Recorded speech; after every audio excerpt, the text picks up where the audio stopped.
Well, how we doing this Friday afternoon, evening, almost nighttime? How we want to call it? Hell, it's evening to me. But anyway, I've been sitting there pondering and thinking and thinking. I'm like, man, what can I do before February? Before March. What kind of things can I come up with where I can fix and can and everything else? And well, pickles are not going to be an option until probably June or July, somewhere around there. Now, I have talked to a couple of people I know, and I might be able to get my hands on some pickling style cucumbers. Of course, they'd come out of state because they wouldn't be grown here because it wouldn't be in season. And I might do that, make some pickles, and have all that stuff canned up. One of the main things I am gonna have, and I'm gonna be the only person at the market that has it, and I'm probably gonna be the only person in the county that has it, is I'm going to make elderberry jelly. And I'm not for sure if I'm gonna make a bottle or a jar that size or smaller. Now that's a regular pint size bottle.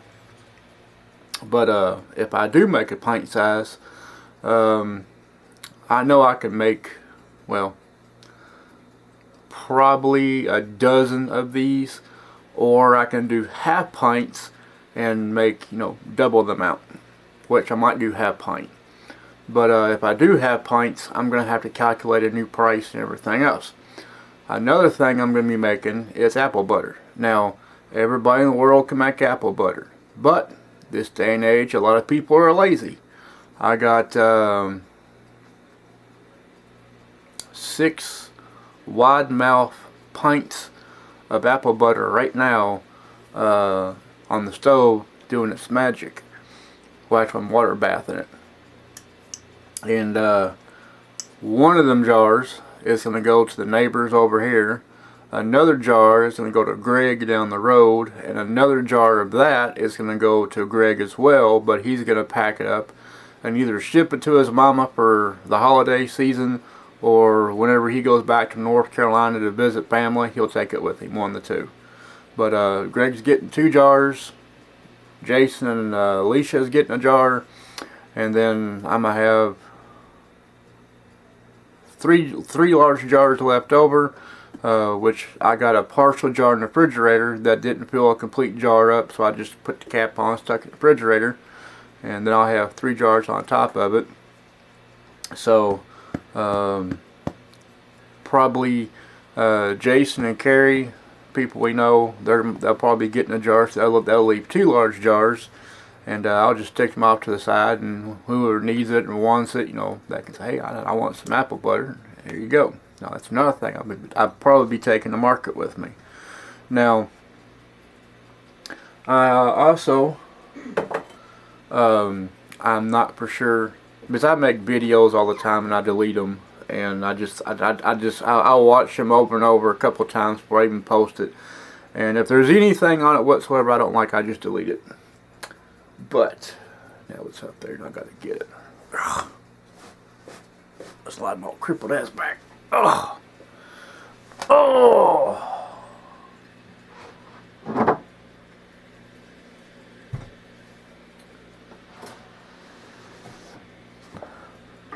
Oh. Now this,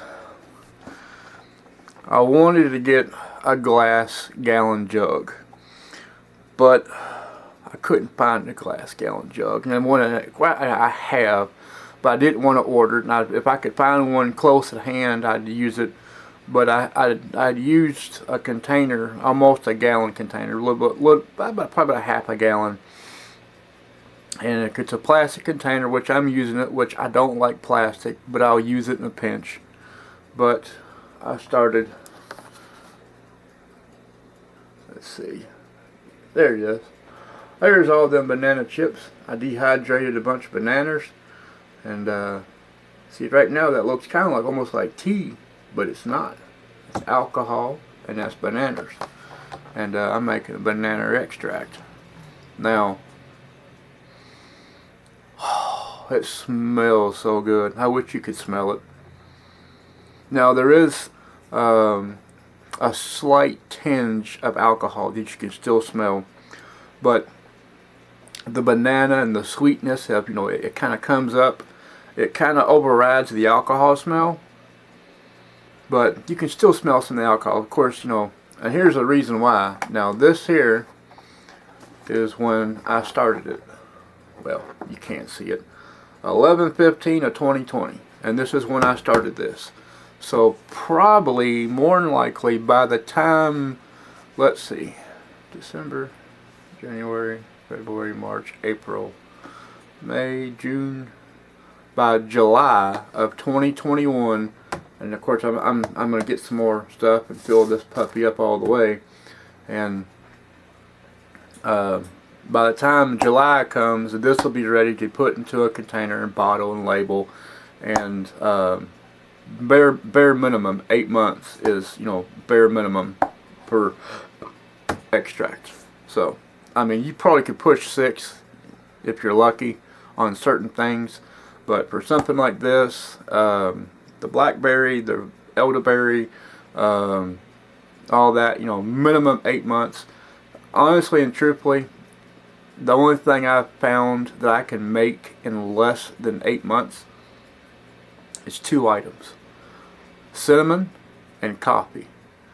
They're the only 2 ones I know that doesn't require 6 to 8 months to sit. I mean, truthfully and honestly, probably within 3 to 4 months, if that, at max, even 3 months. Hell, I don't even think 3 months really for cinnamon, because I think I know I made a batch of it in less than 2 months. But yeah, it's tricky. Put it like that. For cinnamon, it's kind of tricky. But I have a jar up here. It's been sitting for over a year, and you cannot smell alcohol at all whatsoever. But you smell cinnamon, and you can taste it. It's strong as hell. But you can't smell alcohol whatsoever. And I'm not telling y'all to take it anything less than 8 months. I'm just saying certain things, you can do it a lot quicker than required time-wise. But this right here, minimum 8 months is how long this thing's going to sit for. Bare minimum 8 months. But yeah, this is, I mean, it looks almost like tea almost. See how that nice color to it? It has like a tea look to it. But yeah, that's just bananas and 100 proof alcohol. And I tell you what, I mean, I can still smell the alcohol a little bit, but that banana smell, ooh, it smells so good. And that's why I joke about it a lot of times, because I used to be a drinker. I'm not gonna lie. And but some things took place, and I don't drink anymore. I sip occasionally. But stuff like this right here, man, I wish I would sip it. And that's just like, this is a container that I'm working on for Montez. This is blood oranges and navel oranges, and you can see there's the oranges right there, and there's some stuff floating around the side there, which is the pigments off the orange pieces.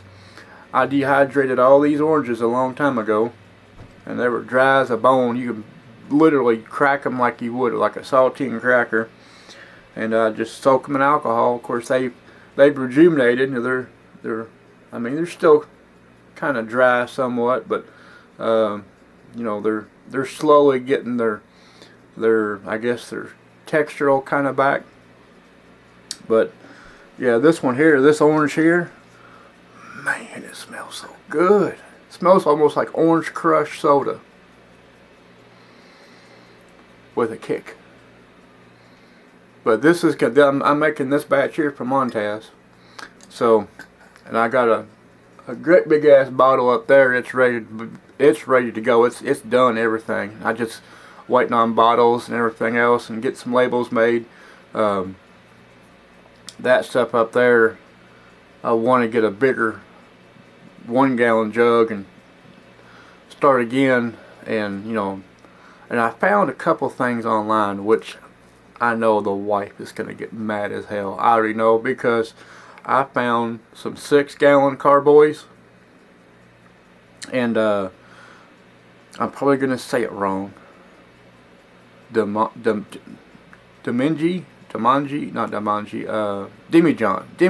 There we go. I found some Demijohn vessels. They're like 9 gallons a vessel, and I was like, man, I'd be perfect. I could just crank it all kinds of stuff, and just do it that way.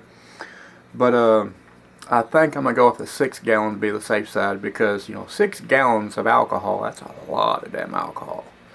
And then my uncle's gonna be bringing me up a batch of Alabama moonshine after Christmas, and I'm gonna take some vanilla bean I have excess of, and I'm gonna stick it in that big ass jug of moonshine. I'm gonna make vanilla flavored moonshine, and that's gonna be a special treat, because that bell just rang. That my apple butter's done. Well, let me do something real quick, and I'll be back in a second. Let me move some stuff around. Like I said, I'll be back in a second.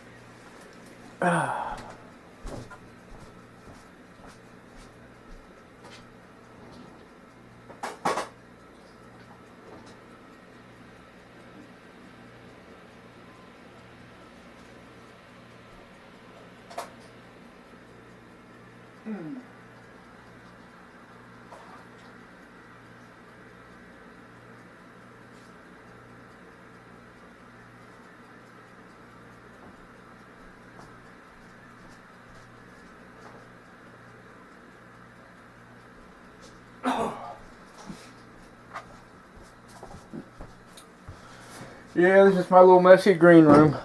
Had to grab me a drink of tea. Now, kind of change subjects for a second. This right here is a great big ass, well, this says bread and that says snacks, and then onions are down here and potatoes on the bottom. This actually, well, if everything was cleared off and I could actually get a good picture of it, this is a giant bread bin slash excess. It actually looks like a wood stove. And some years ago, I didn't know what to get my wife for a birthday present, and I saw this, and of course she likes that little bitty bin we had down there, and I thought, this thing here, it pops open, and I can't put my arm all the way back to it. I would say on this side here, if it was cleared out, I could probably stick 6 to 8 loaves of bread easy. As of right now, it's storing my sure gel, and I got yeast in here, and I got bags of rice and a bunch of other stuff in there. So, but I mean, you can store all kinds of stuff in that thing. And of course, she was like, I can't put it in the kitchen because it's too big. We couldn't walk around it because it's large. So we stuck it in here, and I just kind of acquired it with my excess stuff for canning and cooking, and I got jars and utensils in the bottom piece, and jars in the bottom and jars in the other thing. So eventually, whenever we get my porch torn off in the back, and we rebuild the back porch and farther down to make it like a larger room, a lot of the stuff in here is going to be taken out of this room and put out there for shelvings for canned goods and stuff like that. And then probably this thing here will be in here somewhere, and it'll be a lot easier to put things in, stuff like it's supposed to be made for, besides a mason jar and cooking utensil containment. But yeah, it's like I know I'm gonna make my elderberry jelly. I'm gonna make blackberry jelly because I got tons of blackberries in the freezer, and I'm gonna make blackberry jelly, and then I got I got mulberries in there as well, which I'm thinking about making a mulberry jelly. Which people around here, they know about mulberry trees, but nobody picks the fruit. No, they don't save it like I do. And I got a huge amount of mulberries in the freezer as well. But sometimes I'll make a mulberry cobbler and it's comical because people swear up and down it's blackberry. And I had one person actually argue with me, tell me it was blackberry, not mulberry. And I'm like, I'm the one that made it. I should know what's in it. And they're like, no, it's blackberry. I'm like, no, it's not. It's mulberry. But that's how it is sometimes.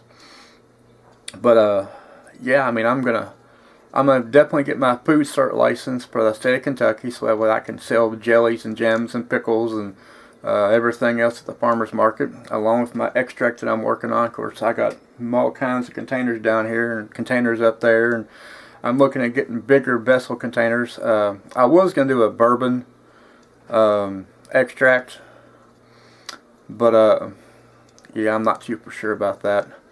I'd made it before. I gave some of the ladies at the bank I bank at. I gave some to Puckett.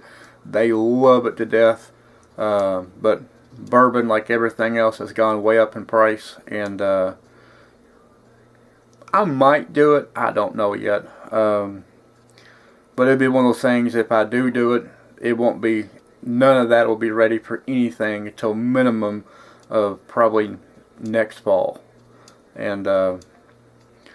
But if I do get one of those big old demijohn containers, man, I'm going to fill that puppy up, and I'm going to cap it, cork it, how we want to call it, and it's going to sit there and sit there and sit there and sit there, and that's going to be one of the things. It's going to sit for at least a year or so, and I'm just going to let it, do its magic. Now, there is one thing I thought about doing, and kind of crazy, but I want to do it.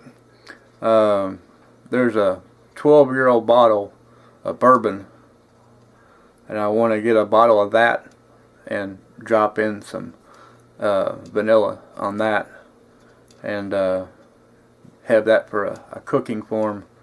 Now, there are people I know that would drink it just because it's vanilla flavored 12-year-old bourbon, which I'm not a drinker. To me, anything other than well, actually anything in general alcohol-wise, my palate anymore, I don't like it. Now, I will sip, and I say sip, I mean like, just like that. I will sip alcohol like that once in a great while. I mean, very once in a great while. I'm not a big drinker anymore whatsoever. You give me tea, and I'll be happy as hell. Flavored water, apple juice, stuff like that, I'm tickled pink. Alcohol, I'm turned off of it. I do have a beer every once in a while, because beer's not really bad for you as long as you do it in moderational and very moderational form. But whiskey, vodka, gin, all that stuff, I don't drink it whatsoever. Now, I'll take a sip of it, once in a great while. It's like when my uncle came down, actually came up, when he came up here, he brought 2 small containers of alcohol with him, and I sipped it, because it's customary. You got to be polite. So, but it is what it is. So, but when he comes up, he's gonna go back down for Christmas, and when he comes back up, he's gonna bring me a gallon of the stuff he's gonna be running off, and I'm gonna use that for extract. And it's gonna be a kick-ass extract because he's using my recipe that I gave him to make it down in Alabama. So I'm gonna have Alabama moonshine from a Kentucky recipe. Yep. And I'm gonna use that to make extract with. Now, if somebody says, I want a small quart, like a small half pint or a pint bottle of it, I'll pour off a pint of it, no big deal, I'll give it to you. But I'm not going to pour off any more than that, because I'm going to use most of that for, like I said, for extract, and I'm going to make some kick-ass extract. Now, there is another thing I thought about doing, and I've seen this in a liquor store.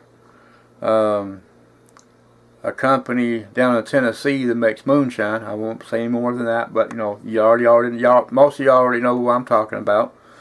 They took pickles and stuck them in a great big old containers of moonshine and made moonshine pickles. And I kind of thought about something like that, but I don't think that's really ready for the farmer's market, because, it's still alcohol, and I don't have an ATF license to sell alcohol. Now, extract, that's a whole different ball game, because as long as you let the alcohol merge with the item that you're making extract form wise, that has to sit for a minimum so many months to a year before it's not considered alcohol anymore. It's considered extract. So, and that's why with me, with my vessels and my jugs and everything else, I let sit here and sit and sit and sit and sit and sit and sit. Because once it sits in that vessel with that stuff for a period amount of time, it's not considered flavored alcohol or alcohol. It's considered extract by the state. So therefore, that's my barrier limit. That's what keeps me from actually bootlegging alcohol or selling flavored alcohol. I actually make a product, and it's actually in an extract form, and there you go. Now, some people might argue with it, but there's a lady that was set up at the farmer's market doing the selling the same stuff I was, but her stuff was in a lot smaller container size for almost the same price as what I was selling my big stuff for. And and there's a few things I did screw up on label wise, stuff like that, which she brought to my attention, and I'm definitely gonna critique all my new labels.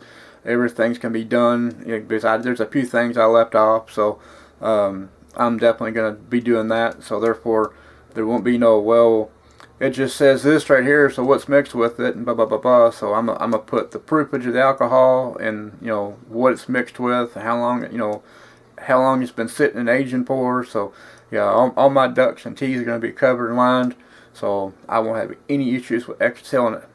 Well, I call it bootlegging alcohol, but it's not really bootlegging because I'm making extract. But I'm going to have all that taken care of, and I'm going to have all my jellies and everything else ready. Probably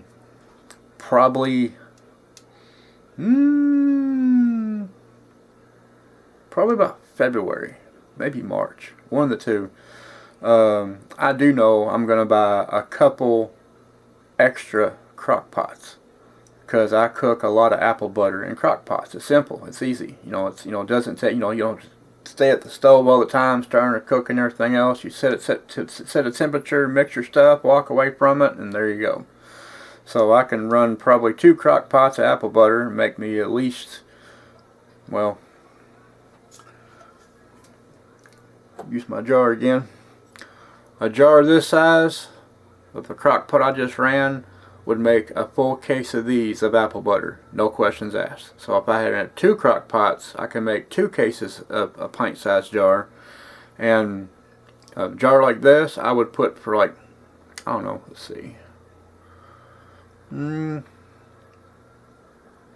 say $3 for a jar like this full of apple butter. And there's a lot of people up there. There's a lady I know, she sells a jar smaller than this for like $5, and she'd be like, you need to raise your prices. You need to raise your prices. Well, what I do is I take however many jars come in a case, and whatever the price is for that case, I divide that amongst them, how many jars is in it, and then I calculate, if I have excess apples on hand that I didn't cost me nothing, then I can use that. Or if I did have to pay for the apples, I'd take like a percentage of that and add it with what it cost me per case of jars, and that's what I go by. So, and it's kind of simple and easy. My thing is, I would much rather have somebody be happy with the size container, besides having just a little bit and having to, I would, I got burps.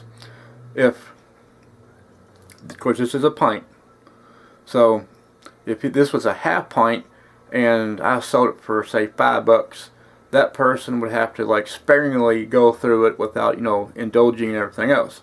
Well, if being a pint size, that would pretty good you wouldn't have to, basically, go through it and sparingly and everything else, and you can enjoy it and everything else. So what I'm going to do as well, I'm going to have a little thing. Of course, I'm going to have a sign made up and everything else. If you bring me back my jars, I will take $1 off the next time you come in to buy something else from me, like jelly-wise or jam-wise. I'll take $1 off a container, or close to $1 off. So that way I can, I wouldn't have to keep buying jars and everything else. But a lot of people, when they get jars like this, they take them home when they're done. And it's sad and it's crazy, but a lot of times they just throw them in the trash, And with a shortage going on of these things, there's a lot of vendors over the summer that say, you bring me back my jar, I'll give you a discount on your next purchase form. So that's kind of like what I'm gonna do as well. And then I'm looking at getting some more laying hens. Now I'm getting laying hens because we go through a lot of eggs, and we've been buying eggs from the store and stuff for the past year or so. And I mean, people are like, well, it's like 80 something cent. No, that's 80. It's $2 and some change for an 18 pack of eggs. Well, we go through about 3 18 packs of eggs a week. Now you figure at $2 for an 18 pack of eggs, and we go about 3 of them a week. That's a lot of money just in eggs, and I can have the hens and do that myself. And then I got neighbors around me that would enjoy fresh eggs, and my thing is, if as long as I kind of bread the butter, so to say, is with my neighbors, giving them some things for free, like eggs and jellies and jams and pickles and salsa, stuff like that. Whenever I need something done, I can they will be more freely and welcomely to help me fix what I need fixed, versus be saying hey, I needed this done, and I know you're gonna charge me, so. But it's one of those things. It's kind of like you scratch my back, I scratch yours deal. But yeah, I've been racking my brain on what I can make and fix and everything else, and I'm gonna start doing my cooking wise like that probably about February, March. There's some things I'll make now, and I'll date it and stuff like that. But a lot of people don't like things that have been sitting too long, so. I'm going to try to get as much fresh stuff done in the early part of the late winter, early spring, because like I said, the farmers market starts up again April 11th, and I want to make sure when I go in there, I'm going in with a whole kit and caboodle. And I'm going to basically make a few vendors mad because I'm going to undercut like crazy, but it is what it is. It's part of capitalism, the business. Some people want to overcharge, some people want to break even. I don't care about breaking even. I mean, I do most of the time, but I got some new recipes for bread. I'm really, I know I'm going to make a killing on. So it is what it is. So y'all have a good night, and I'm going to turn this thing off. I'm going to go in there and get my jars out and put them up. Well, let them sit overnight, but y'all have a good night, and I will see you all again soon. You can count on it. Have a great night.